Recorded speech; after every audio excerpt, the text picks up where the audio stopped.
This is the Final Whistle podcast from the Wrexham AFC media team. Well, delight here at the racecourse after a tremendous afternoon. The final score, Burton Albion 2, Shrewsbury 1. Oh, sorry, I may have got my wires crossed there. I don't know why I care about that result. Final score, Wrexham 2, Eastleigh 0, and a really pleasing performance by Wrexham. Graham Barrow's first game as caretaker manager in the league, and a really comprehensive and strong performance by Wrexham, who were forced into two changes, Sean Pearson and Brad Walker both being suspended, but persisted with the diamond in midfield, and it looked good. Maybe diamonds are forever. Oh, sorry, I just popped into my head, and the moment I said that I realised how bad it sounded.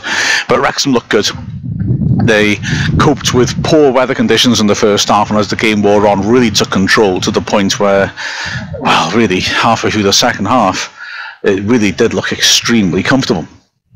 Wrexham started fortuitously, taking the lead within the first 2 minutes. James Jennings back in the team at left back, scoring with an absolute fluke, picking the ball up 30 yards out, swinging the ball then across for the far post. Grant had lost his man and was in a great position, but the wind caught the ball, went over the keeper and straight into the net. Jennings' first goal since he scored here against Barrow on New Year's Day, and Wrexham had a lucky start. And that wind actually was really the key factor in the first half. It made playing very difficult. Long passes were hanging in the winds, were deceiving the players, and it just in general it knocked the players off kilter, and neither side could properly get things going. In all honesty, it was a pretty ugly first half, but entertaining for all that, because both teams really struggled and battled away trying to compete against the conditions, and Wrexham in particular did a good job of it. Eastleigh responded well to that early blow and tried to take the game to Wrexham. But as the half wore on, Wrexham began to control possession.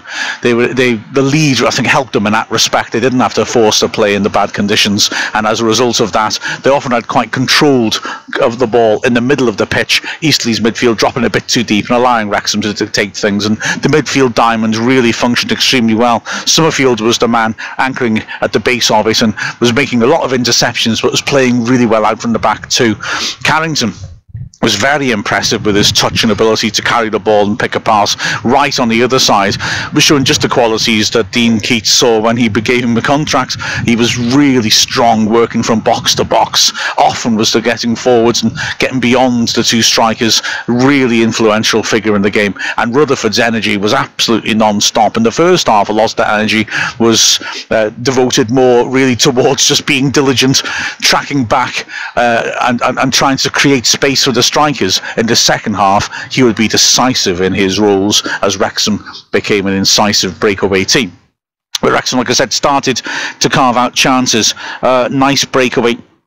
Saw a good ball wide by Grant towards Bevan. He squared it early into the 6-yard box, and Summerfield galloping forwards just couldn't quite reach what would have been a tap-in from close range. Then Summerfield sweeping in a corner, which led to two real near misses. Firstly, Reader Johnson, whether it's because of the wind again, misjudging it and heading it towards goal from the edge of his 6-yard box. It was on target. A defender cleared it off the line, but scuffed it straight to Akil Wright, standing in the 6-yard box. He hit it maybe too well, and it was cleared off the line again. In all honesty, Wright probably should have scored, but he was getting into those good positions, and 4 minutes later, he was threatening once more. Nice work again by Bevan to bring the ball down and lay it off to Akil Wright. He cut in from the right-hand side and drove a shot into the side netting. We probably should have got his head up and pulled it back to Carrington, who made an excellent run to find a bit of space on the edge of the area. Just after the half-hour mark, Eastleigh made their first real threat of the match. Yates picking it up and swinging in across the edge 6-yard box from the right flank. Miley, who was playing as left wing back, managed to make a diagonal run across the box and get in at the near post on the right hand side, but although he'd lost his man, and was close range. He just couldn't get his body shape right, and an awkward little header. It demanded a little flick header, but instead he tried to meet it with power, got his angles all wrong, and planted his header a long way off target. There was another moment of danger again from Yates near the end of the half, a corner from the right-hand side. He whipped it into a crowded 6-yard box. It flew across the face of goal, only a couple of yards out, but nobody could get the touch, and it bounced behind for the goal kick, and it was Wrexham ending the half on top. Bevan knocking a clever ball over the top of the defence. Wright bursting between two central defenders, found himself the closest player to goal, but with the ball bouncing in front of him, he decided he probably wasn't going to be able to bring it down and burst clear, so he hit a snapshot from the edge of the D, trying to catch out the goalkeeper. It was too close though to Max Striek, who was able to save it comfortably, and in the last minute he was lively again, driving across the face of goal. Nobody close to getting a touch onto that one, but Wright again looking prominent as he burst forwards. The second half started with Eastleigh looking pretty dominant, managing to get the ball down and having comfortably their best spell of the match. The first 10 minutes of the half, they were pushing forwards into Wrexham's half, moving the ball around nicely.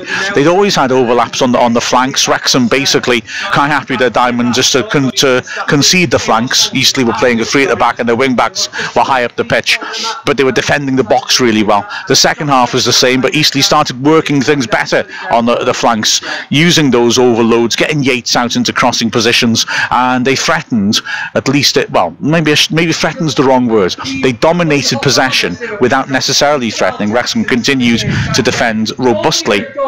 Wrexham though were forced into a substitution which certainly wasn't planned, but might have given them a key advantage in the second half. Kevin Roberts had needed treatment in the first half because he foolishly went in for a 50-50 with Reader Johnson.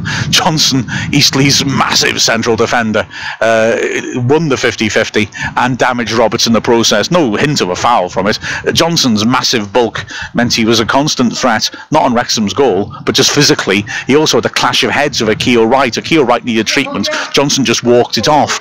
But yeah, Roberts took that knock in the first half. Then in the second half he went down again, and clearly he wasn't okay. He had to come off. Wrexham had to make the change. Carrington, who'd been so influential in midfield, tucked across to right back. Luke Young went to midfield, but that just re-energised the diamond. Young was to play a very impressive little cameo. His energy bursting forwards, often he would be used as the furthest man forwards, the tip of the diamond.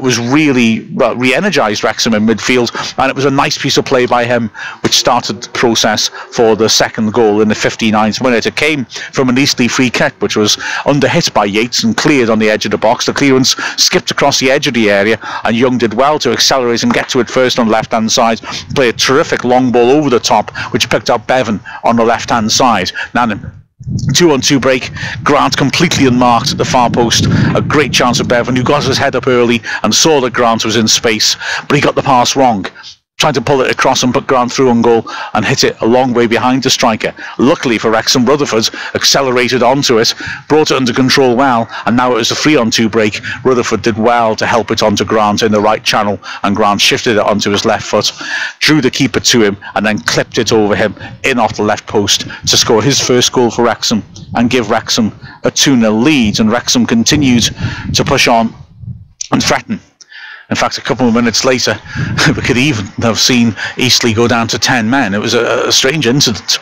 The last two games, of course, Eastleigh have played Wrexham.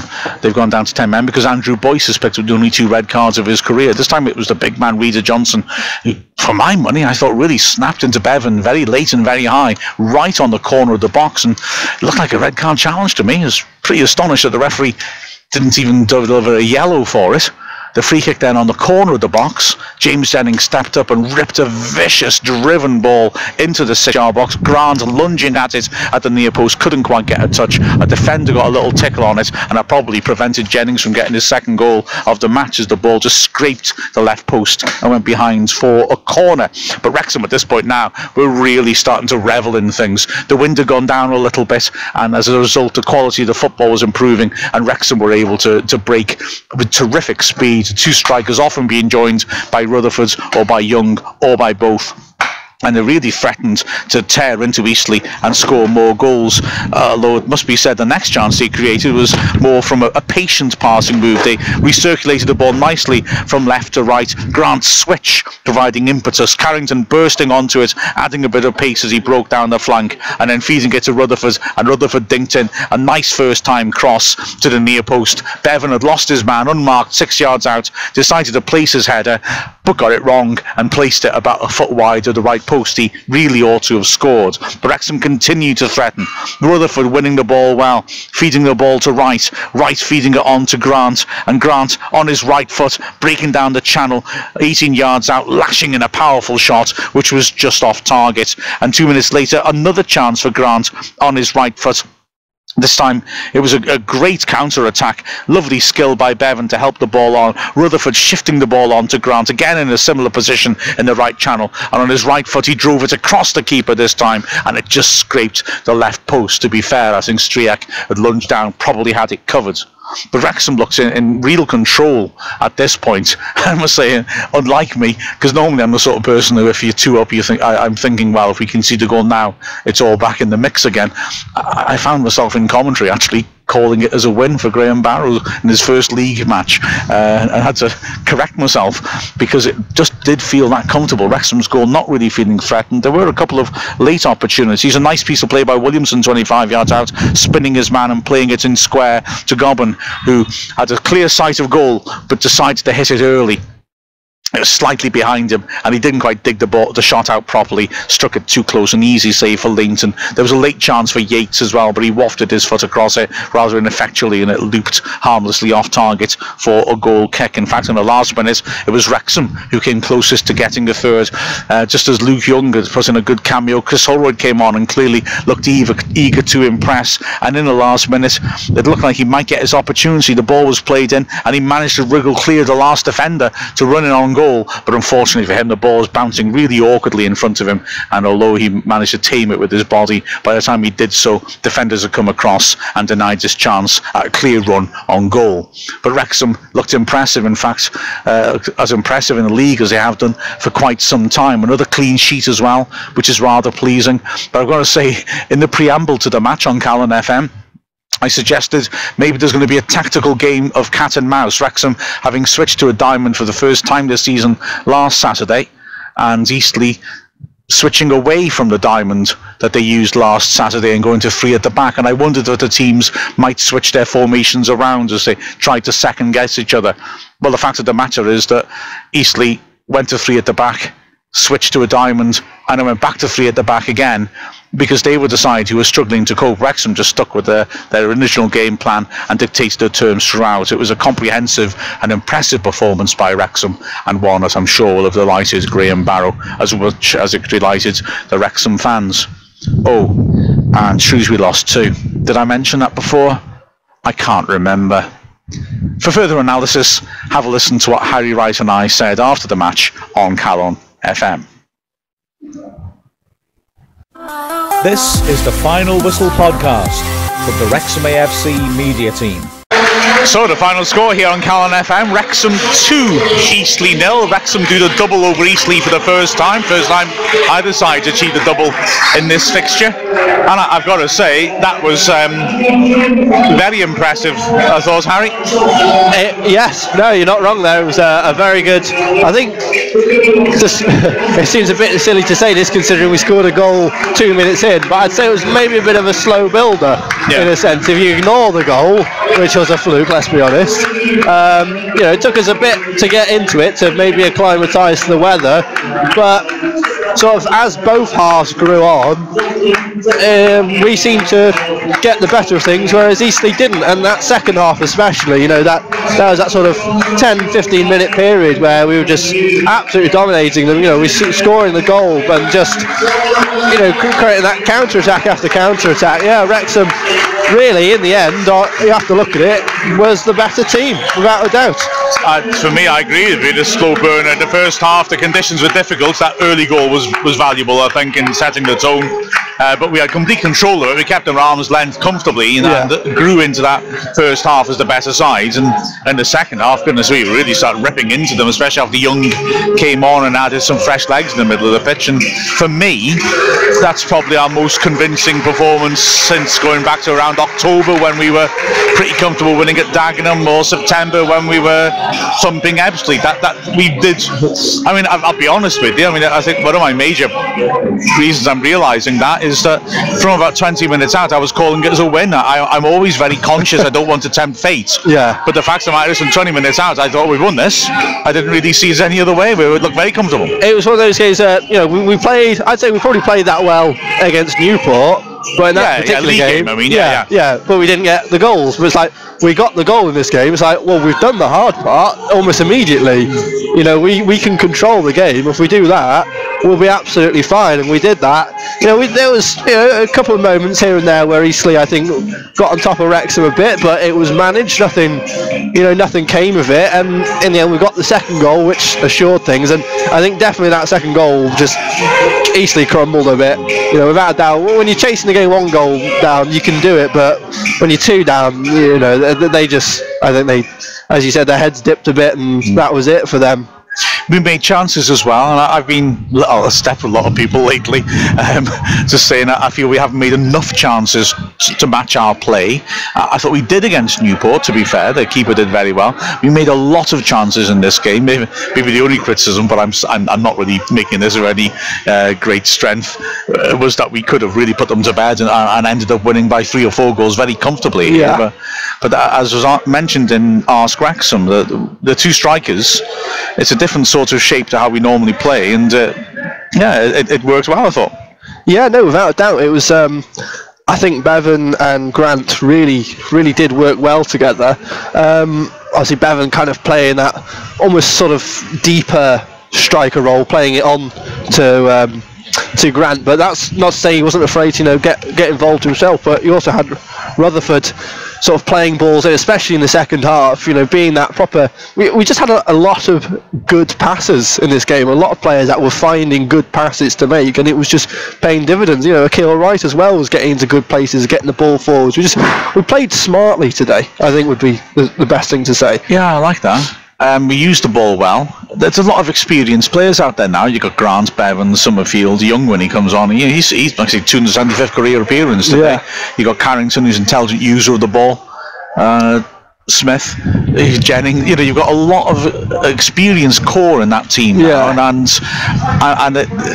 it feels there's good movement and intelligence and awareness of where you'd expect a player to be moving. It's looked quite grooved. Yeah, I think not having the pressure of having to score that first goal, because you've already got it almost straight away, allowed us to basically do what we wanted. We could play it a bit more relaxed, and that relaxed style, in a sense, I think actually gave us a lot of confidence and allowed us to play how we wanted to play. Yeah, that was massive, I thought, that early goal as well, in the sense that we had that first goal. We didn't have to force things. There was a lot of, this is normally, I'd say it critically, and I don't mean it critically, quite passive possession by us in the first half, but that was all right, because the wind made it very difficult to pass the ball around, so we controlled possession without looking to create. Eastleigh's midfield dropped deep, and even though they had 2 men up front, they really weren't looking dangerous on the breakaway, so we were quite comfortable. It was okay. We were leading. We didn't have to make the play. We didn't have to try harder and harder, playing difficult passes in difficult conditions. We could just control possession and be in control of the game, and then there was that, it just snapped in the second half, didn't it? Yeah. Just before the second goal,